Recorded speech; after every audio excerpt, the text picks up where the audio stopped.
Zaggle prepaid sir, इसको देखिए, इनके पास 300 रुपए के रेट पर रखा हुआ है, कह रहे हैं कि इसमें कोई एग्जिट स्ट्रैटेजी बन सकती है क्या? जी, एग्जिट तो मेरे ख्याल से देखिए आईपीओ के प्राइस के आसपास ही आ रहा है, आपके पास रखा है काफी मेरे ख्याल से लोअर लेवल पर है। 190 काफी अच्छा इसमें स्तर है। 190 के बाद इसमें आईपीओ लिस्ट हुआ था, अच्छी एक तेजी देखने को मिली थी। लेकिन देखिए जब आईपीओ के बाद जो तेजी आती है उसमें जो क्रूशियल स्विंग लो होता है वो इसलिए काफी इंपॉर्टेंट हो जाता है क्योंकि जब वो टूटता है तो काफी कुछ निवेशकों में पैनिक होता है और स्टॉक में और मंदी देखने को मिलती है।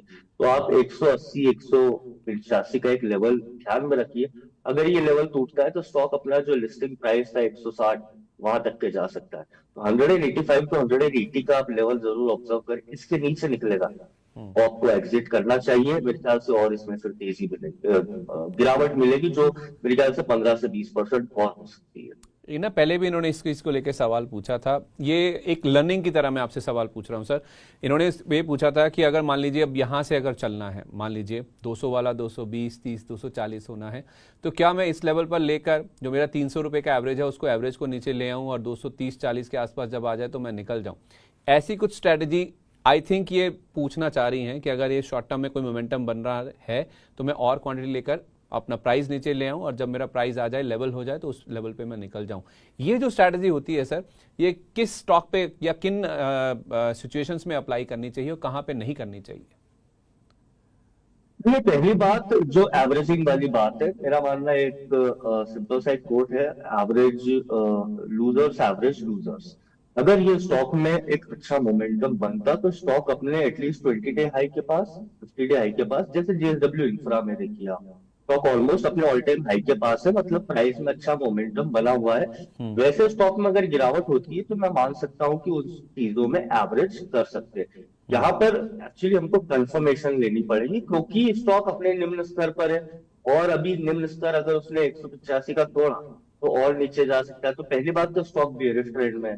दूसरी बात, स्टॉक को 225 के ऊपर निकलना पड़ेगा, एक नया 20 डे हाई ही बनाता है तो वो एक इंडिकेशन होता है कि स्टॉक में हमको पार्टिसिपेशन दिख रहा है। यहाँ पर वो नहीं है। अगर इनको एवरेज करना है तो वो तो मैं सलाह नहीं दूंगा क्योंकि आपकी ऑलरेडी कैपिटल स्टक है और बेयरिश ट्रेंड में अगर स्टॉक और नीचे गया तो जो दूसरी बार आप एवरेज करोगे वो भी कैपिटल स्टक हो जाएगी। हाँ, अगर आपका नजरिया लंबे अवधि का है तो आप फिलहाल पोजीशन होल्ड करिए। 225 के ऊपर अगर स्टॉक निकलता है तो हमको एक पहला इंडिकेशन मिलेगा कि देखिए इसमें शायद मोमेंटम बन रहा है, शायद बाइंग आ रही है, और फिर 225 के बाद हम इसको एक बार वापस से एनालाइज कर सकते हैं। फिलहाल तो इसमें एवरेज करने की सलाह नहीं रहेगी। एवरेज हम स्टॉक को करते हैं, छोटा सा फिल्टर लगा लीजिए कि आप वो स्टॉक अपने 200 दिन के मूविंग एवरेज के ऊपर हो। अगर आप काफी शॉर्ट टर्म ट्रेडर हो तो आप 20 दिन का मूविंग एवरेज लगा लीजिए। 20 दिन मतलब एक महीना होता है ऑलमोस्ट, 22 ट्रेडिंग सेशंस। तो अगर उसके ऊपर हो तो हम मान सकते हैं कि हाँ इसमें एवरेज कर सकते हैं। पर जो स्टॉक ये सब मूविंग एवरेज इसके नीचे है उसमें हम सिर्फ मेरे ख्याल से होप एक देखेंगे, उसमें मैथमेटिक्स और स्टैटिस्टिक्स बिल्कुल नहीं रह जाएगा। उसमें सिर्फ एक उम्मीद रहेगी और उम्मीद की कोई जगह नहीं होती है मार्केट में। ठीक है, ओके, परफेक्ट है।